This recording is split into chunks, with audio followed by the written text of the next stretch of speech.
आपकी की sugar cane 12 देशों में ग्रो हो रही है, ऑस्ट्रेलिया में ग्रो होती है, वहां भी शुगर रिकवरी 13%। आपकी शुगर केन अमेरिका में गई, वहां भी 13%, फिर यहां क्यों?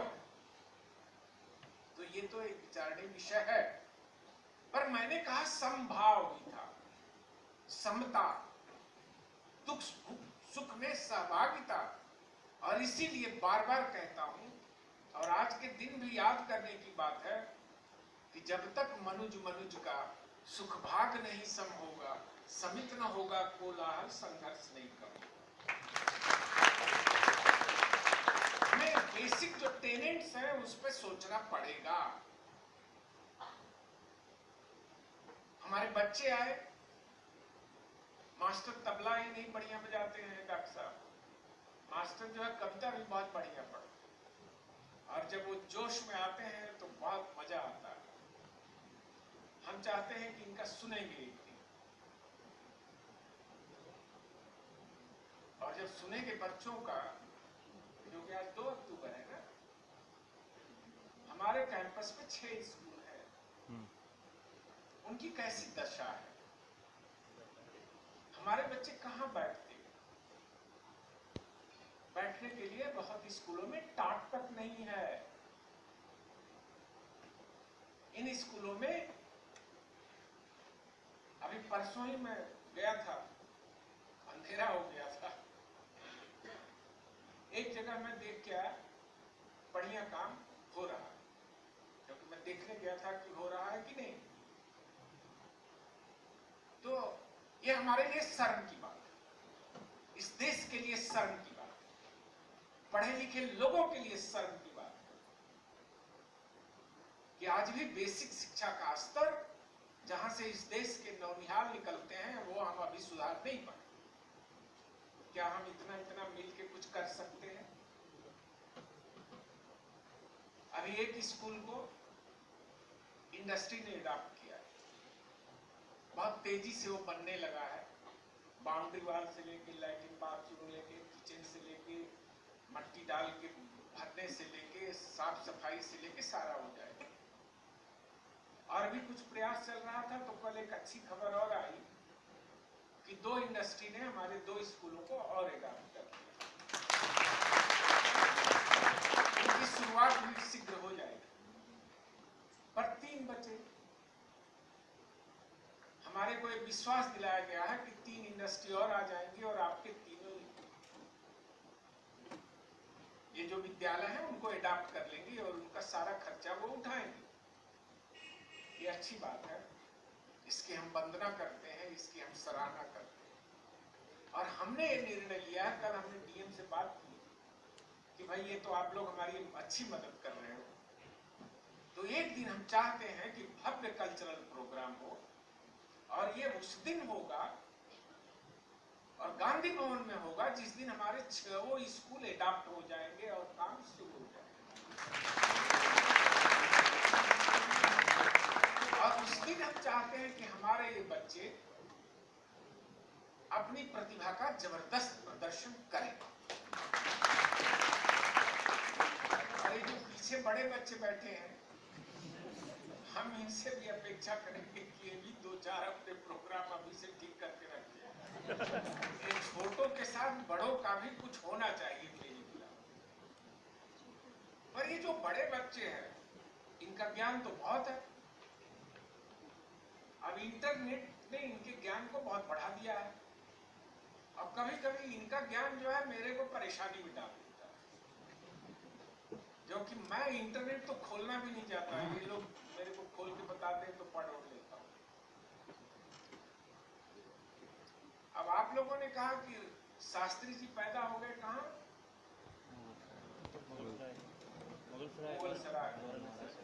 मुगलसराय तो मैं एक चीज के लिए जानता हूं कि पूरी दुनिया में जो सबसे कॉम्प्लिकेटेड रेलवे लाइन अगर कहीं देखना हो तो मुगलसराय। मैंने उसका एरियल सर्वे देखा, मेरे को भी कभी एहसास नहीं था, लेकिन सीट सर्टिफिकेशन की क्या डिफिकल्टी है, डिग्री ऑफ डिफिकल्टी। एक बहुत वरिष्ठ आदमी एक कॉन्फ्रेंस में बोल रहे थे, तो उन्होंने रेलवे लाइन एरियल सर्वे दिखाया, कि इतनी डिग्री ऑफ डिफिकल्टी है। तो अब मेरे को डाउट हो गया कि मैं शास्त्री जी के घर गया हूं, अब पता है ना आदत है तो क्या करूं जाके। तो मैं सोचा इतना कंफ्यूज शास्त्री जी रहे होंगे क्या, जितना जो है मुगल सराय की रेलवे लाइन है। अगर रेलवे लाइन इतना शास्त्री जी कंफ्यूज नहीं थे तो उनका घर मुगल सराय के आसपास हो सकता है, लेकिन मुगल सराय में कैसे हो सकता है। तो बच्चे को बुला के पूछा था, उसने कहा हाँ इंटरनेट यही है। तो अब इंटरनेट तो मेरे को आता नहीं भैया, तो तुम सही हो। लेकिन मैं इतना घर गया हूं तो गंगा के जस्ट उस पार है, वहां रामनगर है, और मैं तो उनका घर भी देख के आया हूं, मिट्टी का है। अब गिर भी गया होगा बेचारे का, कोई दिखने वाला नहीं है। तो 5 रुपया लेके ताशकंद गए थे, वहां रुपया थोड़े चलता है, तो वो मान लूंगा कि रुपया तो ऐसे ही पॉकेट में पड़ा होगा। अरे शास्त्री जी के पास 2 पैसा नहीं होता था। दाव को उधर से इधर लाने के लिए बनारस में, क्योंकि उस तरफ रामनगर और इस तरफ बनारस, तो गंगा नदी पार करने के लिए 2 पैसे लगते थे नाव के, वो नहीं हुआ करते, तो तैर के आते थे। अब आप लोग कहोगे कि वो घड़ियाल नहीं था क्या जो शास्त्री जी को जो है खा जाता। तो अब बनारस में आपको कथा भी बता देता हूं। शंकर की जटा पर एक चीज बड़ी अच्छी याद है, वो बता दूंगा। तो जब चली गंगा, तो बनारस ही एक ऐसी जगह है जहां जाने के बाद गंगा जो है उत्तर वाहिनी हुई है, और एक जगह का नाम है सूरटंकेश्वर। अब न याद रहे तो बता देता हूं। वो जो बीजेपी के चिंतक गोविंदाचार्य जब गायब हो गए थे 2-3 महीना, अब आप लोग कहोगे ये इंटरनेट तो देखते नहीं, इनको कहां से पता रहता है। एक बार तो सूरटंकेश्वर में जाके वहीं पर रहे हो, क्योंकि बड़ी ऐसी जगह है, शहर से दूर है, वहां एक बहुत आदिम शिव का मंदिर है।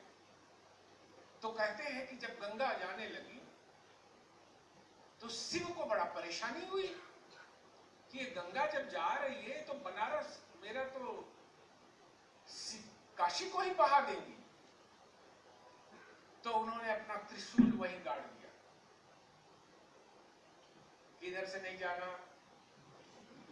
तो उन्होंने कहा कि महाराज इतनी तपस्या किए, अब मेरे को तो जाना ही है, गंगा सागर तक जाना है। तो उन्होंने कहा कि त्रिशूल में 3 होता है ना, 3 सूल। उन्होंने कहा 3 बात मान लो, जाओ। उन्होंने कहा तीनों बात मंजूर। अब जैसे मुशर्रफ साहब कह रहे थे मेरी 4 बात मान लो और बात बन जाए। सुषमा स्वराज ने कहा कि एक ही बात तुम हमारी मान लो कि टेररिज्म खत्म कर दो, सब बात बन जाएगी। तो उन्होंने कहा कि मेरा तो ये मान लिया भाई, तो ऐसा करो कि बनारस की तरफ मत जाओ, क्योंकि आदि नगरी है। तो क्या करती गंगा, वहां से उत्तर वाहिनी होगी, छोड़ दिया। वहीं देखोगे तो बड़ा बड़ा इंटरेस्टिंग है, जब जाओगे तब पता लगेगा। बिल्कुल सीधी आ रही है, वहां से घूम गई उत्तर की तरफ।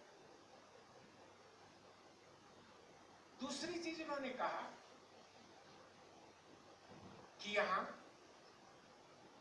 कोई व्यक्ति को जलचर न खाए। तो आज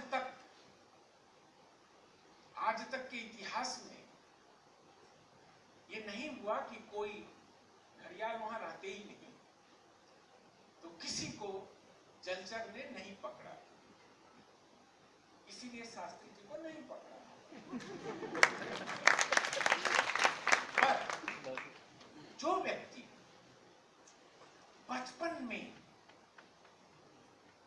गंगा नदी को पार करके पढ़ने जाता है, उसके अदम्य साहस की तुलना किसी से की जा सकती है? उसके विश्वास की बराबरी कोई कर सकता है? उसके डिटर्मिनेशन की बराबरी कोई कर सकता है? ये शिक्षा का एक अभिन्न भाग है। इसलिए हमारे डीन साहब जब इंटरव्यू लेते हैं तो जो ज्यादा बताने लगता है तो डिग्री ऑफ डिफिकल्टी क्वेश्चन की बढ़ाते चले जाते हैं, क्योंकि आप बता क्योंकि डिग्री ऑफ डिफिकल्टी बढ़ाना पड़ेगा ना। तो डिग्री ऑफ डिफिकल्टी जब बढ़ेगी तो आपके भीतर की जो हिडन सामर्थ्य है वो बाहर आती है। इसीलिए पाकिस्तान के युद्ध में 1965 में जब जनरल साहबान ने उनसे पूछा कि उन्होंने तो यहां दो जगह अटैक कर दिया है, तो बहुत मुश्किल है, वहां से रोका भी नहीं जा सकता था, और हमारे पास सिर्फ एक ही विकल्प है कि हम लाहौर में आक्रमण करते हैं। लाहौर में आक्रमण करने का सीधा मतलब था आप इंटरनेशनल लाइन को पार कर रहे हो। यहां तो लाइन ऑफ कंट्रोल थी कश्मीर में, वहां आप अंतरराष्ट्रीय सीमा को पार कर रहे हो। तो मुगल सराय जैसे कंफ्यूज ब्रेन का आदमी होता तो कहता है अच्छा ये सोचता हूं, ये सोचता हूं, ये सोचता हूं। उन्होंने कहा यह एक सामरिक मुद्दा है, यह एक युद्ध की बात है। युद्ध मैं क्या जानूं, जो आप ठीक समझें वही करें। और उस युद्ध में अगर लाहौर पर भारतीय सेना अटैक नहीं की होती तो स्थिति कुछ और होती, क्योंकि लाहौर आप जैसे ही क्रॉस करके गए, इच्छोगिल नहर तो जानते हो ना आप, तो इच्छोगिल मिल गई, और मिलने के बाद उधर उनके बंकर थे, तो बड़ा सीधा लड़ाई क्या करना है, बांध को उड़ा दीजिए, सब पानी जाएगा, बंकर सब हो जाएगा, बंकर। सो स्थिति ये है कि निर्णय लेने की क्षमता, आज रोज रेलवे के एक्सीडेंट हो रहे हैं। आप लोग कह रहे थे ना कि रेल मंत्री, अब एक बार कुर्सी मिल गई तो कोई छोड़ता है,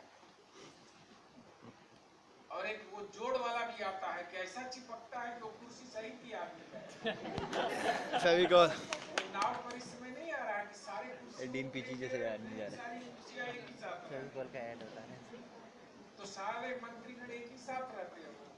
एरलडाइड है, क्या नाम है उसका, फेविकॉल फेविकॉल मेरे को भूल जाता है। तो एक ही जीवन में, एक ही उनके जीवन काल में रेलवे का एक्सीडेंट हुआ और उन्होंने अपने पद से त्याग पत्र दिया। अभी चर्चा में आ रहा था जय जवान जय किसान। मैं बहुत बार ये बोल